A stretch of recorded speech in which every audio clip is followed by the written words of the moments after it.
ভারতীয় মজদুর সংঘ বিএমএস এর পথ চলা শুরু হলো বারাসাতে। এদিন বারাসাতের বড়মা কালী মন্দিরে পুজো দিয়ে পথ চলা শুরু করলো বারাসাত ব্রাঞ্চের ভারতীয় মজদুর সংগঠন। এদিন এই কর্মসূচিতে প্রায় কয়েকশো কর্মী অংশগ্রহণ করেন। তারা এই দিনের কর্মসূচি থেকে জানান, কোনো রকম ভেদাভেদ না দেখে সকল খেটে খাওয়া মানুষের পাশেই তারা থাকবেন।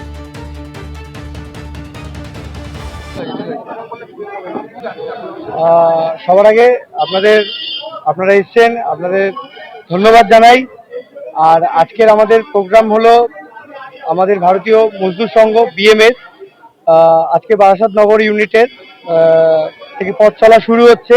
সবার আগে ওই জন্য মায়ের কাছে আমরা এসেছি সকলের শুভকামনার জন্য, এবং সকলে যাতে ভালো থাকতে পারে, আমাদের সাথে চলতে পারে, সবার সংসার যেন ঠিকঠাক চলে, প্রত্যেকটা মজদুরের যেন আয় উন্নতি বাড়ে, সেই জন্য আমরা আজকে এই জায়গায় এসেছি। সরকার আসার পরে দেখা যাচ্ছে একাধিক রেল স্টেশনগুলো থেকে হঠাৎ উচ্ছেদ হয়ে যাচ্ছে এবং যারা প্রায় 250 বছর ধরে ব্যবসা করছে তাদের উচ্ছেদ করা হচ্ছে। কোন রকম ব্যাকআপ প্ল্যান তৈরি করা যাবে? আচ্ছা, যেটা বলি, এটা তো হাইকোর্টে বিচারাধীন মামলা রয়েছে, তো এই বিষয়ে আমরা মন্তব্য এখন করব না, কারণ এটা বিচারাধীন রয়েছে, এটা মন্তব্য করব।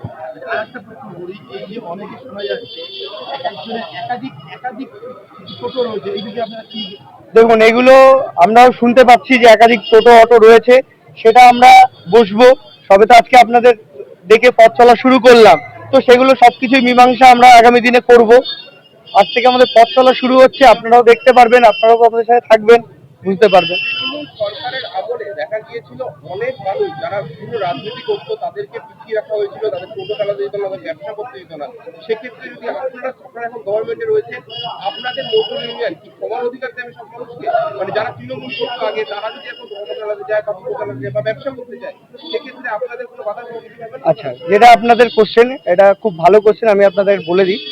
দেখুন, আমরা রাষ্ট্রহিত এবং মজদুর হিতে কাজ করব, তো আমরা কখনোই কারোর অর্থে ক্ষোভ বসাবো না।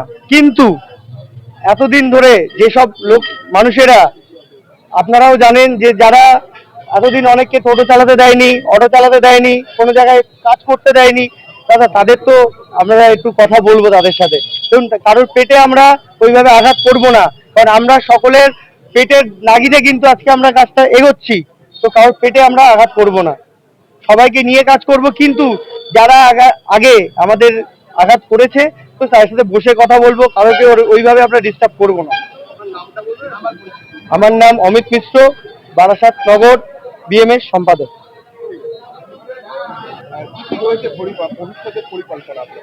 ভবিষ্যতের যে পরিকল্পনা, সেটা হচ্ছে তৃণমূল নামক একটা অসামাজিক দল যেভাবে বারাসাতকে মধুমেহ রোগে আক্রান্ত করে ফেলেছে, এই মধুমেহ রোগ যেভাবে গলিতে গলিতে ছড়িয়ে গেছে, স্পা বিভিন্ন নাম নিয়ে, সেই মধুমেহ রোগের ভান্ডারগুলোকে ভাঙতে হবে।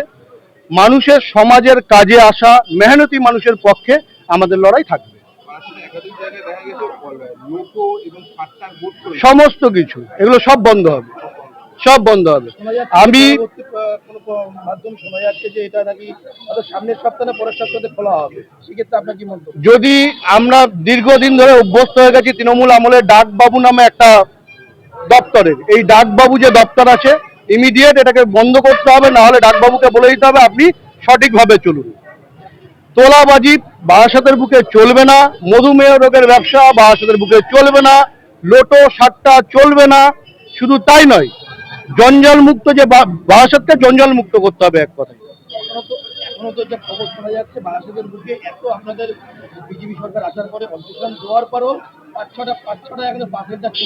এগুলো সব ওই একটা সম্প্রদায় আছে, এবং তাদের ডাকবাবু বলে একটা মাথা আছে, হয় মাথা ঠিক হবে নয় সম্প্রদায় ঠিক হবে। এবং এটা ঘুঘুর বাসা শুধু এখানে নয়, আরটিও অফিসে হয়ে আছে, একটা পারমিট করতে 1200 টাকা লাগে, ওটা 32,000 টাকায় ডিল হয়।